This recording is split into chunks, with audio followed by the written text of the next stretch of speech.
Ammo is crazy expensive and hard to find, and dry fire is life. I use the Mantis X10 to keep my handgun skills strong, and it makes dry practice fun and challenging. Check it out at the link below. Hey everybody, Brian Hill with the Complete Combatant. This is Active Self-Protection Extra, and you're here for Mantis Dry Fire Mondays.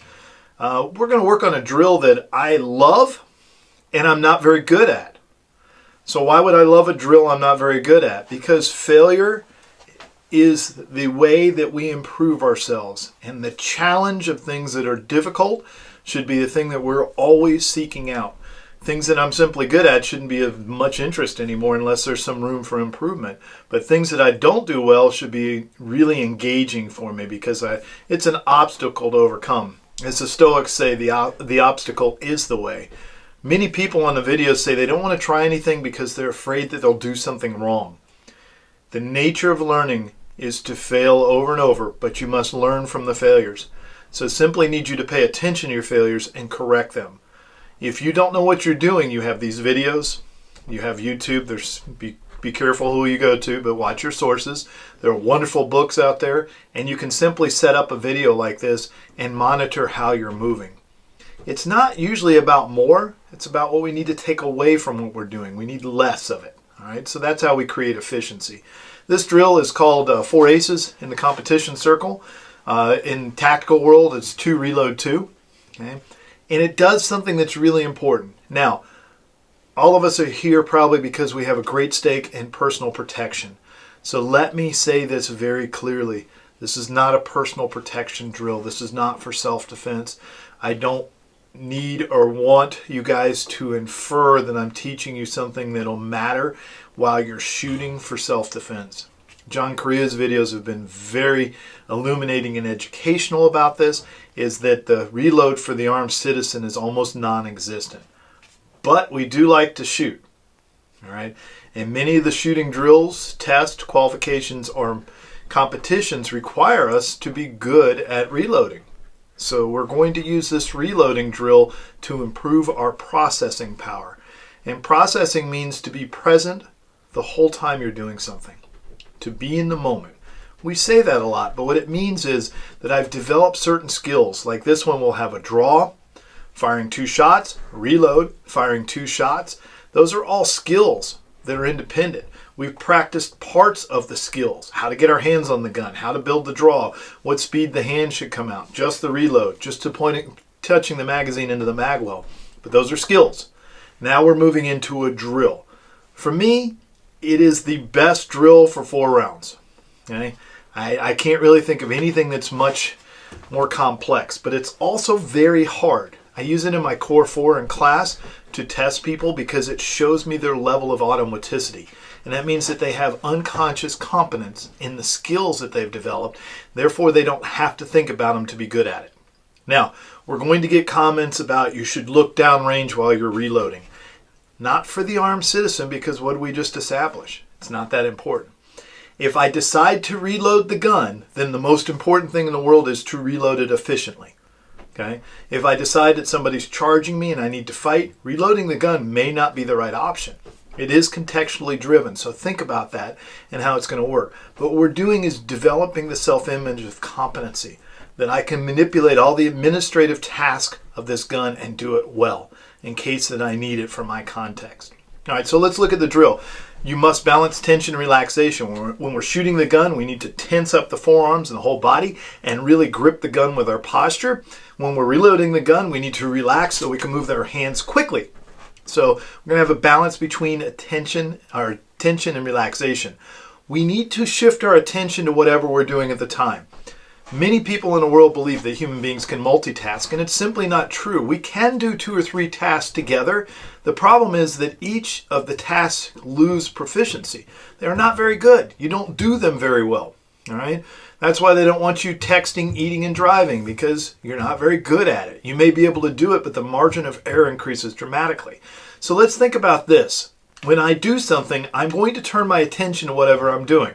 So if I'm drawing the pistol, I'm thinking about drawing. If I'm shooting, I'm thinking about shooting. If I'm reloading, I'm thinking about reloading. If I'm building the grip, I'm building the grip. My attention will be where it needs to be.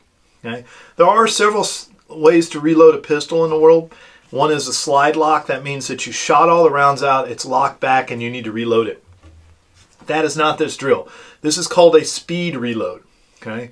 If you shoot USPSA, you'll be asked to do this. All I'm doing is firing 2 rounds and then reloading and firing 2 more rounds. Remember, this is not a tactical drill. This is a processing drill. Some of you are going to worry that you're going to scar yourself. But here's what I found. People that are really good at all the parts of shooting very seldom have those types of scars where they simply release something because they've improved their processing. They can do more under speed than a person who does everything slowly and perfectly. Something to think about. Failure is necessary. If you're not making mistakes, you're simply not pushing hard enough. And if you want to be comfortable, you will stay the same for the rest of your life. We must be dissatisfied at all times with our progress, and we have to make ourselves a little uncomfortable, which means we're going to have failure. Remember, skill is a small part of this. This is a drill. All right? Drills grouped together become test, qualifications, or matches. All right? Self-defense is always a multiple aspect of things that we have to do. Even in this, if I had to draw and fire 1 round in self-defense, I'd be managing distance. I may have to verbally interact with the person. All right? And then I have to draw the pistol. I have to see the sights I have to fire. I'd have to follow up. I'd have to safely reholster. I would need to dial 911. That's a lot of skills. So all that has to go together. So let's build our processing power so that we can do something like this without thinking about it. All right, enough talking. Let's get to this. Okay? Dummy rounds in the mag. Gun is empty, physically and visually verified twice. I have a table in front of me, so I'm not going to walk up and show you. And I have another mag for this. Okay? Outstanding. We've got the mags. We've got everything that we need. That's fantastic for us. The only thing I really should use on this is a timer. Okay? If I have some sort of timer or a beeper, then that would give me a par time. So I don't want to tell you what the par is. If I do that, then you're going to feel like you have to do that. What I want you to do is simply try the drill and see how long it takes you to do it. All right? And then knock a 1/10 off the time until you can do that, and then knock another 1/10 off and another 1/10 off. We will talk about the math behind it because there is some math involved in this. There always is in shooting. So, you guys have been working hard on your draws. So you know how long it takes you to draw. So for me, it's about a 0.9 or 1 at this point. Okay? Sometimes a little lower, but consistently at 0.9 or 1 is going to be where I'm at. Now, to fire another round after the first one is going to cost me a 1/4. So if I have 1 draw to the first shot and 0.2 to the next shot, I'm at 1.2. Then it will be the reload, build the grip, and then I will have to center the sights and press off another 2 shots. Let's say that cost me 0.4 on the end, like 0.2, 0.2. I'm not saying there's anything below that, but I have to see the sights and visually certify what I'm seeing. So altogether, I've added up to about 1.6 of actual time I know that's realistic. So how long is the reload going to take me? Now, guys, there are people in the world that can do reloads in 1 second. Think about that, all right? And I congratulate them. That is fantastic. And it inspires me to do better. But I'm not in competition with them. I'm in competition with who I was yesterday. And I must be better tomorrow than who I am today. Keep that in mind. Know what is possible, what is probable. Now, I'm doing this different than most people do. I'm doing this for my everyday carry. This is my concealment rig. I'm just wearing a shirt like I normally do. I'm using the same holster. I'm using the same gun. So for me, that's really important. I want to be really good with the gear that I carry every day. So I'm going to do this slowly so you can see it first. Draw, 1, 2. Always just press the trigger twice.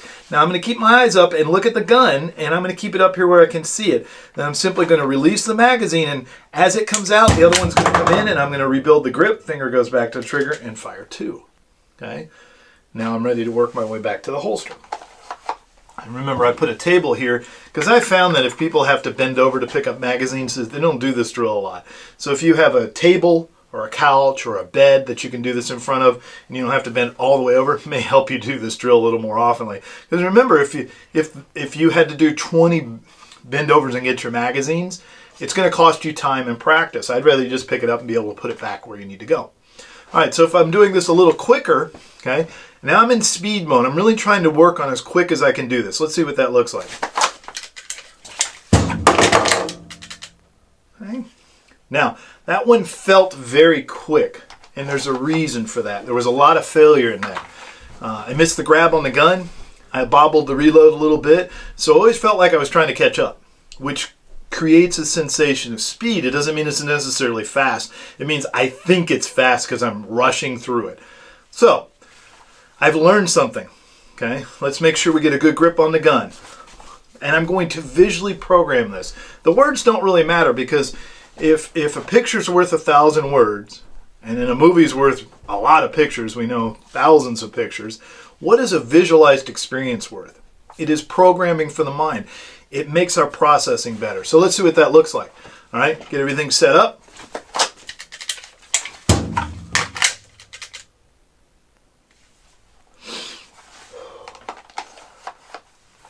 Now, I'm a little more proud of that failure than I would be normally, because I almost didn't get a good grip on anything. My hands were a little slippery. My mind was distracted when I began. My attention wasn't on what it was doing, but I still was able to be pretty consistent with that. Steve Anderson preaches these a lot. Matt Burkett was known as the burner in competition, and this was a drill he came up with. But you're just taking the very insertion part where you're just putting the magazine in and practicing to right there. And what I'm doing is practicing the most efficient motion from feeding it from the mag holder into the gun and getting accurate with that motion. All right. Some guns are easy to reload. Some guns are hard. My SIG 226 was the hardest gun ever to reload. 1911 is not very easy either. Its single stacks are hard. Some guns are incredibly easy. You can just throw it into the mag well. So it's going to vary a little bit with you. All right. Once I practice speed and I've gotten rid of all these failure things, don't end your practice there. Make sure you go back and practice performance mode. Steve Anderson calls it match mode. I like performance because most of my people aren't competitors. They're self-defense people. So if I had to perform under pressure, I want the best performance that I can. So I'm going to take all that really pushing the edge now, and I'm going to find out what my consistency is.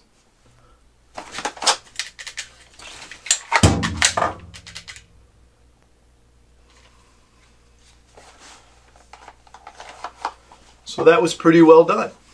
Everything worked out pretty well. Pretty good connection to the gun. I don't know if it's fast or slow because I was fully engaged in what I was doing. That's where the par timer comes in. It should give you a beep. Okay?